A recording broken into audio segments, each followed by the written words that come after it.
Well, this is a very interesting video. They're very different. The first one is a story of a police K-9 who has been accused of stealing a sandwich. They even have a mug shot. He's taken the Fifth Amendment. He's invoked it, so he's not speaking about this. But looking at his face, he looks like he did eat that sandwich. So that's part of the "Where's the Beef" story that'll be our lead-in. So to offset any damages, there's been a worldwide response. He's received lots of lawyers that have been offering to help defend him. I sent it. Enjoy, and then I'll catch you at the end. Upon his return, Officer Barwig was shocked to see his salami monster sandwich gone. Then I realized Ice was up here. Officer Ice. I knew that was kind of his track record. Officer Ice has been on the K-9 unit for 11 years. The German Shepherd is a decorated cop.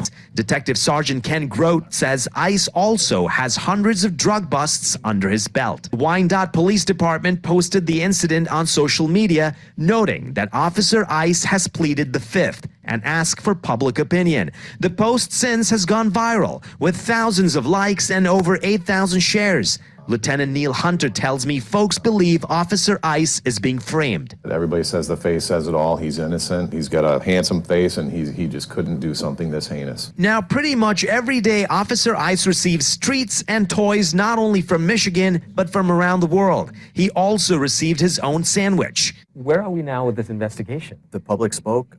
His attorneys have spoken, several of them, more attorneys than I've ever seen a defendant have. And he's been cleared of all charges. I called Detective Grote. He called back. Very nice gentleman. The consensus is that Ice did not do this, and I've decided that I've changed my mind as well. I don't think that he was guilty of any offense. Remember, the standard is clear and convincing evidence, so I'm going with acquittal myself.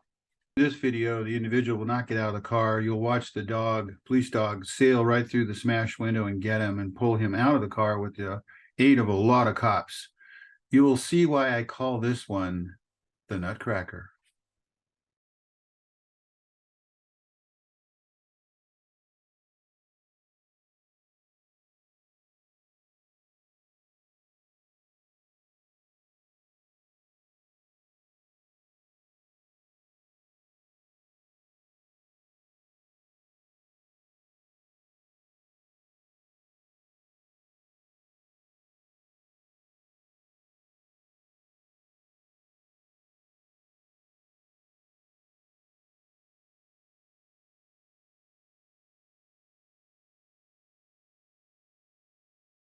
Video in Orange County, Anaheim, there's two police dogs ready to go. The guy will not get out of the car. One of the dogs goes in, gets kicked out, goes back in again, very athletic. You'll see why I call this one the Nutcracker.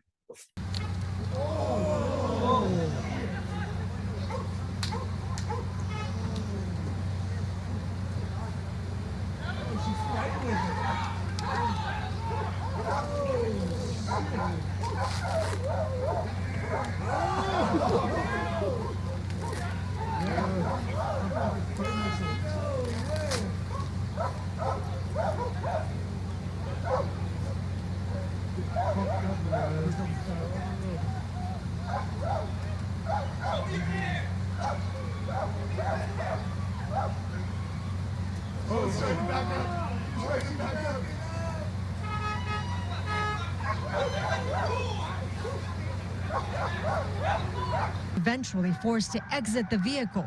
That's when CHP officers release the K-9. And boom, the suspect jumps on the hood, afraid for her life. The dog, after all, is taking chunks out of the car seat.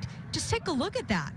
This is the ending to a pursuit that started in Chula Vista and ended in Buena Vista. 2 hours later, the driver, wanted for a stolen vehicle, drove on the 5 and 405 freeways at high speeds. That's when officers used less than lethal weapons. Upon the termination of the pursuit, the vehicle came to a stop. The driver was uncooperative. It was more suspect because they said that the person did not comply. But what I saw was a person on the ground jumping up onto a hood.